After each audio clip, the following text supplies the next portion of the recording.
اعوذ باللہ من الشیطان الرجیم بسم اللہ الرحمن الرحیم رضیت باللہ ربا وبالاسلام دینا وبمحمد صلی اللہ علیہ وسلم نبیا ورسولا رب اشرح لی صدری ویسر لی امری واحلل عقدۃ من لسانی یفقہوا قولی۔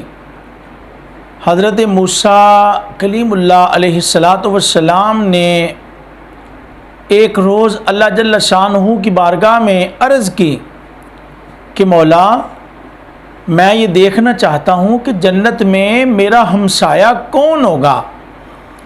اللہ تبارک و تعالیٰ نے حکم ارشاد فرمایا کہ موسیٰ فلاں فلاں بندہ ہے جو جنت میں آپ کا پڑوسی ہوگا۔ اب یہ کیا کوئی کم ہے کہ اللہ تبارک و تعالیٰ جنت بھی عطا کرے اور پھر جنت میں اللہ کے نبی کا پڑوس بھی نصیب ہو جائے۔ سبحان اللہ، بڑی شان ہے، بڑی فضیلت والا کام ہے جنت کا مل جانا اور پھر جنت میں اللہ کے نبی کا پڑوس نصیب ہو جانا۔ سبحان اللہ۔ اب جناب موسیٰ علیہ السلام نے جب سنا کہ فلاں بندہ میرا پڑوسی ہوگا، آپ نہ اس کے پاس پہنچے اور اسے جا کر فرمایا کہ کیا تم مجھے مہمان بنانا پسند کرو گے؟ تو وہ عرض کرنے لگا کہ جناب کیوں نہیں، میں ضرور آپ کو مہمان بنانا پسند کروں گا، چلیے آپ میرے ساتھ۔ حالانکہ وہ جانتا نہیں تھا کہ آپ اللہ کے نبی جناب موسیٰ علیہ السلام ہیں، لیکن وہ مہمان نواز تھا، گھر لے گیا۔ جناب موسیٰ علیہ السلام تو اس نیت سے گئے کہ میں یہ جانوں کہ اس کا عمل کون سا ہے۔ اللہ پاک نے اس کو اتنا نوازا ہے، صرف جنت ہی عطا نہیں کی بلکہ جنت میں میرا پڑوسی بھی بنا دیا اس کا عمل جاننے کے لیے۔ کون سا پیارا عمل ہے اس کا کہ اللہ تبارک و تعالیٰ نے اتنی بڑی سعادت سے اس کی جھولی کو بھر دیا۔ اس نیت سے آپ گئے۔ بہرحال آپ گھر پہنچے، اس نے کھانا بنایا، آپ کو بٹھایا، کھانا بنایا، آپ کی خدمت میں پیش کیا اور خود بھی ساتھ بیٹھ گیا۔ اب وہ خود بھی آپ کے ساتھ کھانے میں مصروف ہے اور ساتھ نا ایک تھیلا اس نے رکھا ہوا ہے۔ اب اس میں بھی نا وہ لقمے ڈالتا ہے، تھوڑا کھانا اس میں بھی ڈالتا ہے۔ جناب موسیٰ علیہ السلام حیران ہے کہ یہ بندہ کیا کر رہا ہے، اس تھیلے میں پتہ نہیں یہ کیوں ڈالتا ہے، پتہ نہیں تھیلے میں کیا ہے۔ اب تھوڑی دیر کے بعد دروازے پر دستک ہوتی ہے۔ وہ جو صاحب خانہ تھا، وہ خوش نصیب نوجوان سعادت مند بیٹا، اب جب دستک ہوئی تو اٹھا اور دروازہ کھولنے جب گیا نا تو موسیٰ علیہ السلام نے دیکھا کہ اس تھیلے میں کیا ہے جس میں وہ کھانا لقمے ڈال رہا ہے۔ تو جناب موسیٰ علیہ السلام نے جب دیکھا تو بڑے بزرگ، ایک بزرگ تھے اور ایک ماں جی تھے۔ اللہ اکبر۔ اب جب انہوں نے دیکھا نا، انہوں نے کلمہ پڑھا اور ساتھ ہی نا ان کی روح جو ہے وہ پرواز ہو گئی۔ اللہ اکبر۔ جناب موسیٰ علیہ السلام کو جب انہوں نے دیکھا، آپ کا دیدار کیا، بڑے خوش ہوئے اور اس کے ساتھ ہی نا ان کی روحیں پرواز ہو گئی۔ اب وہ جو سعادت مند، وہ مہمان نواز نوجوان تھا، جو صالح بیٹا تھا نا، جب وہ دروازے کی خبر لے کر واپس آیا، اس تھیلے میں دیکھا تو کیا دیکھتا ہے کہ وہ بزرگ جو بوڑھے ہیں اور وہ جو بڑھیا ہے، وہ دونوں انتقال کر گئے، دونوں کا انتقال ہو گیا۔ اب وہ فوراً جناب موسیٰ علیہ السلام کو دیکھتا ہے اور عرض کرتا ہے کہ آپ اللہ کے نبی حضرت موسیٰ علیہ السلام ہیں؟ تو جناب موسیٰ علیہ السلام نے فرمایا، ہاں میں اللہ کا نبی موسیٰ کلیم اللہ علیہ السلام ہوں، لیکن آپ نے مجھے اب کیسے پہچان لیا؟ پہلے تو آپ نے مجھے پہچانا نہیں ہے۔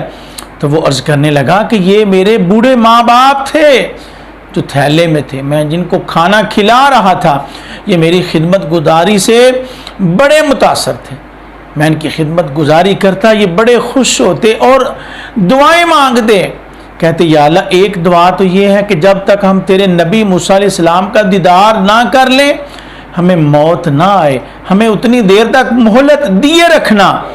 اور یا اللہ دوسری عرض یہ ہے تیری بارگاہ میں، ہمارا یہ بیٹا ہمارا بڑا فرما بردار ہے، ہماری بڑی خدمت کرتا ہے، ہم دعا کرتے ہیں ہمارے بیٹے کو صرف جنت ہی عطا نہ فرمانا بلکہ جنت میں موسیٰ علیہ السلام کا پڑوس بھی بنانا، 2 سعادتیں اسے دینا، جنت بھی مل جائے، جناب موسیٰ علیہ السلام کا اسے پڑوس بھی نصیب ہو جائے۔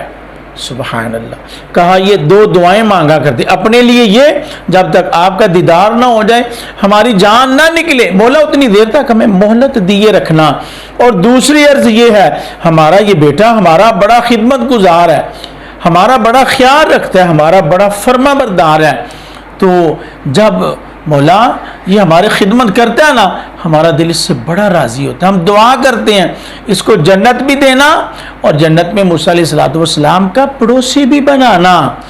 تو جناب موسیٰ علیہ السلام پھر مسکرا کر فرمانے لگے تیری خدمت تجھے مبارک ہو، اللہ تبارک و تعالیٰ نے تیری خدمت کو قبول فرما لیا، تیرے ماں باپ کی دعاؤں کو شرف قبولیت بخشا ہے، اور اللہ نے تیرے ماں باپ کی دعاؤں سے اللہ نے تجھے جنت میں میرا پڑوسی بنایا ہے۔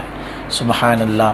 حضرات دیکھا کہ بوڑھے ماں باپ کی خدمت کرنے والا کتنا انعام پا رہا ہے، کتنا فیض پا رہا ہے، کتنے فیوز و برکات سے مالا مال کیا جا رہا ہے۔ ماں باپ کی خدمت کرنے والا کسی صورت خسارے میں نہیں رہتا۔ کیا ہم نہیں چاہتے اللہ تعالیٰ ہمیں جنت عطا کرے، اللہ تعالیٰ ہمیں جنت میں اپنے نبی علیہ السلام کا پڑوسی بنائے؟ تو پھر ہمیں چاہیے کہ ماں باپ کی خدمت کریں۔ اب ماں باپ کی خدمت گزاری پر اللہ جنت بھی دے رہا ہے، جنت میں اپنے نبی کا پڑوس بھی عطا کر رہا ہے، تو کیا جو خدمت کرے گا اتنی بڑی نعمت اسے دی جا رہی ہے، اتنی بڑی خیر سے اسے نوازا جا رہا ہے، تو پھر کیا دنیا میں وہ محروم رہے گا؟ کیا مالی اسے برکتیں عطا نہیں کی جائیں گی؟ کیا اولاد کی نیک صالح اولاد کے نور سے اس کے دامن کو بھرا نہیں جائے گا؟ کیا پریشانیاں اس سے دور نہ کی جائیں گی؟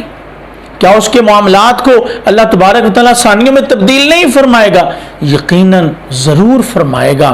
اللہ برکتیں بھی دے گا، نیک اولاد بھی دے گا، اللہ خیر و عافیت سے مالا مال بھی فرمائے گا، اللہ دینی دنیاوی بے حساب خیر عطا کرے گا۔ کس کو؟ جو ماں باپ کی فرما برداری کرے گا، جو ان کا خیال رکھے گا، جو ان کو کھلانے میں پلانے میں پیش رہے گا، انہیں پہنانے میں پیش رہے گا۔ آئیں آج ہمارے ماں باپ ہماری کوتاہیوں کی وجہ سے پریشان ہیں، بڑے پریشان ہیں۔ اپنی کوتاہیاں دور کریں اور اپنے آپ کو تیار کریں، انشاءاللہ کوئی دن رات ہم ماں باپ کی خدمت اور رضامندی کے بغیر نہیں گزاریں گے، اور پھر دیکھیے گا اللہ کا فضل آپ کو کیسے خوش آمدید کہتا ہے، اللہ پاک کی رحمتیں کیسے آپ پر سایہ کرتی ہیں۔ اللہ جل شانہ ہمیں عمل کی توفیق نصیب فرمائے۔ عقل مند جو ہے وہ عمل کرتا ہے اور عمل سے ہی بات بنتی ہے۔ اللہ ہمیں عمل کی توفیق سے مالا مال فرمائے، آمین بجاہ نبی الامین صلی اللہ علیہ وسلم۔